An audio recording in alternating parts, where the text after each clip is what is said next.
ہاں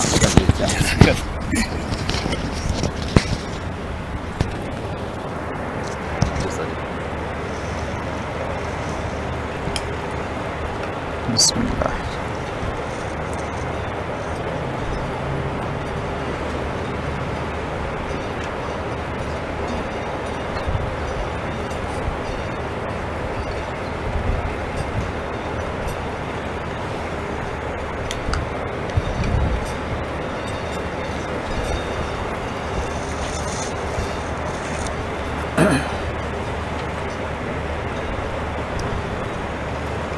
نحمدہ و نصلی علی رسولہ الکریم. اما بعد.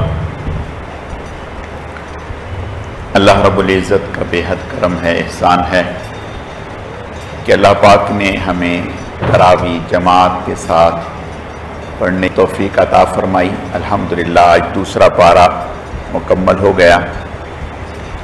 ہمارا پہلے پارے کا کل ایک پاؤ ہوا تھا اور باقی رہتا ہے ابھی پہلے پارے کا. دوسرے پاؤ میں اللہ پاک نے بنی اسرائیل پر حضرت موسیٰ علیہ السلام کی قوم پر جو احسانات فرمائے، انعامات فرمائے، ان کا ذکر ہے. اللہ پاک نے اپنے انعامات کا ذکر کرتے ہوئے ایک بات یہ ارشاد فرمائی، یذبحون ابناءہم ویستحیون نساءہم، کہ فرعون جو تھا، فرعون نے ایک خواب دیکھا اور اس کی تعبیر اس نے نجومیوں سے معلوم کی. تو نجومیوں نے فرعون کو تعبیر یہ دی کہ بنی اسرائیل کی قوم میں ایک بچہ پیدا ہوگا، اس بچے کے ذریعہ سے آپ کا زوال ہوگا، آپ کی حکومت اور سلطنت چھن جائے گی. تو اس ڈر اور خوف سے فرعون نے یہ قانون پاس کر دیا، باقاعدہ اس کے لیے ایک فورس تشکیل دی جو بنی اسرائیل قوم کے ہاں جو بھی بچہ پیدا ہوتا اس کو قتل کر دیا جاتا، لڑکا جو بھی پیدا ہوتا قتل کر دیا جاتا. اس سے بڑھتے بڑھتے نوبت یہاں تک پہنچ گئی کہ بنی اسرائیل کی جو قوم تھی، یہ فرعون کی قوم کے چھوٹے چھوٹے جو کام ہوتے ہیں جو عموماً گھروں میں آدمی خود نہیں کرتا، اپنے نوکر یا جمعدار اس طرح کے لوگوں سے کرواتا ہے، تو اس طرح کے چھوٹے کام، وہ بیکار کے کام ان سے کرواتے. اب جب ان کے طاقتور لوگ، جوان لوگ بوڑھے ہو گئے اور آگے بچے پیدا نہیں ہو رہے، ان کو قتل کیا جا رہا ہے، تو مسئلہ کھڑا ہو گیا کہ یہ کام جو ہے یہ کون کرے گا، کیسے ہوں گے. تو انہوں نے اس کے لیے یہ قانون پاس کیا، ورنہ وہ جس گھر میں بھی کوئی لڑکا پیدا ہوتا، والدین کے سامنے اس بچے کو لیتے اور قتل کر دیتے. ان کی مجال نہ تھی کہ اف کر سکیں، اور بچیوں کو وہ زندہ چھوڑ دیتے، بچیوں کو قتل نہ کرتے. تو پھر جب انہوں نے یہ مسئلہ دیکھا تو انہوں نے یہ قانون پاس کیا کہ 1 سال بچوں کو زندہ چھوڑ دیں اور 1 سال بچوں کو قتل کر دیں. اس طرح سے تو اللہ پاک نے آگے یہ 20ویں پارے میں اور 16ویں پارے میں اور 9ویں پارے میں یہ پورے حالات اللہ پاک نے تفصیل کے ساتھ بیان فرمائے ہیں. انشاءاللہ وہاں بھی آئیں گے. تو اللہ پاک نے اس رکوع میں، یعنی دوسرے پاؤ کے پہلے رکوع میں، جو بنی اسرائیل پر اللہ تعالیٰ نے انعامات فرمائے ان کا ذکر کیا. فرمایا کہ ایک احسان ہم نے یہ تم پر کیا کہ بنی اسرائیل فرعون جو تھا وہ تمہارے اوپر ظلم ڈھاتا تھا، تمہارے بچوں کو قتل کرتا تھا، اور تم سوچ بھی نہیں سکتے تھے کہ اس کی سلطنت جو ہے وہ تہس نہس ہو جائے گی. ہم نے تمہیں فرعون سے نجات دی اور تمہارے لیے دریا میں راستے بنائے اور پھر تمہارے لیے من و سلوہ اتارا. یہ سارے انعامات اللہ پاک نے تمہیں دیے اور تم نے ناشکری یہ کی کہ منو سلوا کھاتے کھاتے جو اللہ کی طرف سے بغیر محنت اور مشقت کے تمہیں غذا مل رہی تھی، تم نے کہا کہ ہمارا تو جی بھر گیا اس کو کھاتے کھاتے، اب ہمارے لیے اور سبزیاں، ترکاریاں اور وغیرہ وغیرہ یہ ساری چیزیں ہونی چاہیے۔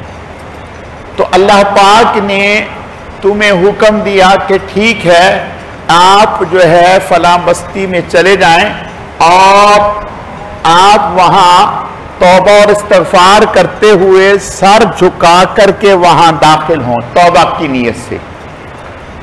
تو یہ جو لوگ تھے، یہ بجائے اس کے کہ سر جھکا کر کے داخل ہوتے، انہوں نے پہلے پاؤں داخل کیے تاکہ سر نہ جھکے، اور پھر سر کو داخل کیا، گویا یہاں بھی۔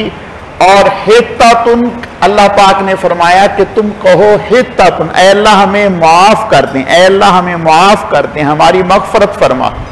اور انہوں نے اس کی بجائے کہا ہنتتن، ہمیں گندم چاہیے، گندم، یعنی اللہ تعالیٰ کے احکامات کی نافرمانی اور ناشکری کی۔ تو اللہ پاک کی پھر ان کے اوپر پکڑ آئی۔ اگلے رکوع میں اللہ پاک نے بنی یہودیوں کو حکم دیا تھا اس وقت کے نبی کے زمانے میں کہ ہفتے کا دن تمہارا عبادت کا دن ہے، اس دن جو ہے تم شکار نہیں کرو گے۔ وَلَقَدْ عَلِمْتُمُ الَّذِينَ اعْتَدَوْا مِنْكُمْ فِي السَّبْتِ فَقُلْنَا لَهُمْ كُونُوا قِرَدَةً خَاسِئِينَ۔ لیکن جب انہیں یہ منع کیا گیا، اور اللہ تعالیٰ کی طرف سے آزمائش دیکھیں، ہفتے کے دن منع ہوا کہ ہفتے کے دن شکار نہ کریں، تمہاری عبادت کا دن ہے، ہفتے کے دن مچھلیاں خوب آتی، آگے پیچھے مچھلیاں نہ آتی۔ اب انہوں نے سوچا کہ یہ تو بڑا مشکل کام ہو گیا، ہفتے کے دن تو یہ ایسا کرتے کہ جمعے کے دن جال ڈال دیتے اور مچھلیاں آ کر کے ہفتے کے دن خوب اس میں پھنستی، اتوار کے دن اس کو نکال لیتے اور بڑے خوش ہوتے کہ ہم نے بڑی جو ہے وہ چلاکی کی اور بڑی دور اندیشی سے ہم نے کام لیا، نہ ہینگ لگے نہ پھٹکڑی، رنگائے چوکھا، تو سانپ بھی مر گیا اور لاٹھی بھی نہیں ٹوٹی، تو کام سیدھا ہو گیا۔ اللہ تعالیٰ کے حکم میں نافرمانی کی، حجت بازی کی، تو اللہ پاک نے اس کے اوپر گرفت ایسی فرمائی، ان کی شکلیں مسخ ہو گئیں، بندر بن گئے، اور اس طرح سے یہ 3 دن اس کیفیت میں رہے، اور پھر 3 دن اللہ تعالیٰ کی طرف سے ان سب کی موت واقع ہو گئی، یہ سب ختم ہو گئے۔ اگلی آیات میں بنی اسرائیل میں ایک شخص قتل ہو گیا۔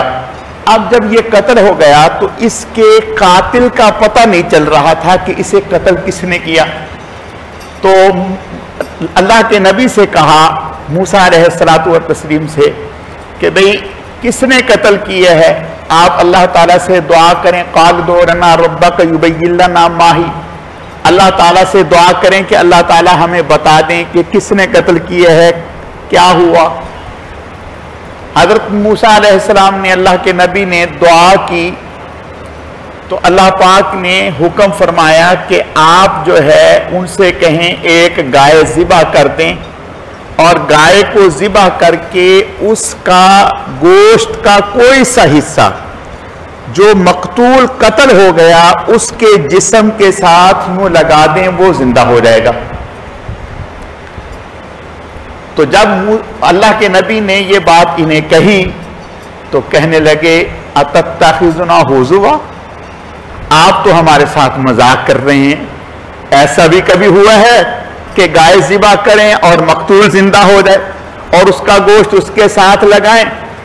آپ تو ہمارے ساتھ مذاق کر رہے ہیں۔ قال اعوذ باللہ ان اکون من الجاہلین، اللہ کے نبی نے فرمایا کہ میں اللہ کی پناہ چاہتا ہوں اس بات سے کہ میں احکامات میں، اللہ کے دین میں ہنسی مذاق کروں یا کوئی اس طرح کی بات اپنی طرف سے کروں، ایسا سوچ بھی نہیں سکتا، اللہ کا حکم ہے۔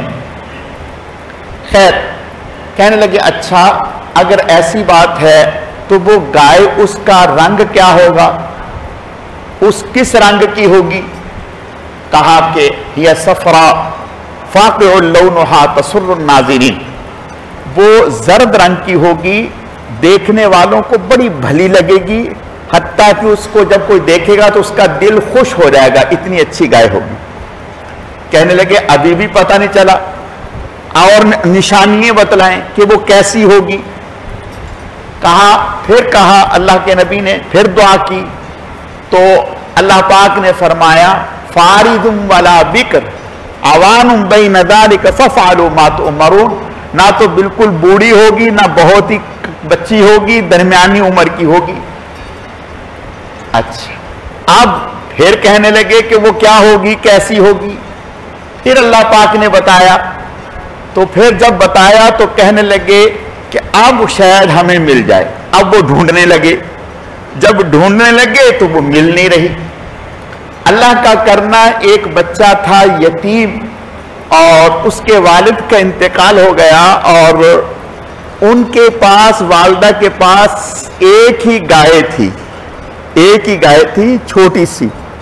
تو والدہ اپنے اس یتیم بچے کو لے کر کے صحرا میں چلی گئی، اس کی پرورش کرتی رہی اور یہ گائے پالتے رہے۔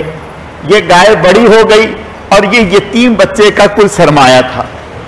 تو یہ ڈھونڈتے جنگل میں جب گئے، دیکھا تو انہیں نظر آ گئی اور ساری نشانیاں دیکھیں گے تو وہی ہے۔ اب ان سے کہنے لگے کہ بھئی ہمیں گائے دے دو۔ انہوں نے کہا اتنے مفت میں تو نہیں دیں گے، ہم تو اس کی بہت قیمت لیں گے۔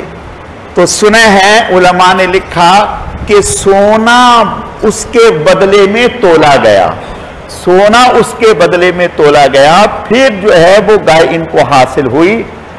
علماء نے لکھا کہ اگر وہ پہلے ہی اللہ کے حکم پر کوئی سی بھی گائے ذبح کر دیتے تو اللہ کا حکم پورا ہو جاتا اور وہ مقتول زندہ ہو جاتا، لیکن انہوں نے شرطیں لگانی شروع کر دی، اپنی طرف سے ہوشیاری کی، لیکن جیسے جیسے شرطیں لگاتے رہے ایسے ایسے پھنستے چلے گئے۔ اور ادھر اللہ تعالیٰ کو اس یتیم کی مدد کروانی مقصود تھی، اور اس طرح سے اس کی مالی اعانت اور مدد ہو گئی۔